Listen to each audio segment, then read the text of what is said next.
Hello, everybody. My name is Beau and my research is about simulating additive manufacturing. So, the goal of my research is to simulate a laser weld with um, the amount of detail so that you can get data from the simulation that's hard to get from the actual process. So, the idea of additive manufacturing is it's creating a finished part by adding material together. And a laser weld is a method of doing this by melting pieces of metal and then sticking them together so that they solidify as one solid piece. And in order to properly simulate this, I used a program called Flow 3D. Flow 3D is great at simulating liquid and liquid interfaces, which is very good when you're trying to simulate melting metal and then it resolidifying. So in order to do this, I watched all the Flow 3D tutorials to learn how the simulation software worked better.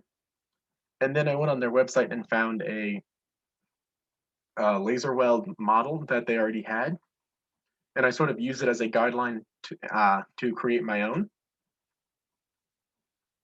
So as you can see from the bottom three here, the simulation was a success in doing the melt pool. As the time goes on and the laser is putting more energy into the metal, the melted area is growing deeper and wider, which is what is supposed to happen.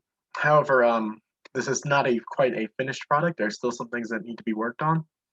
For example, this pressure here, the pressure reading, the pressure of the whole block is one simple thing, where it should have the melt pool has its own series of pressures, and then the solid block is all one pressure, which is the very bottom one instead of a little bit higher of a pressure.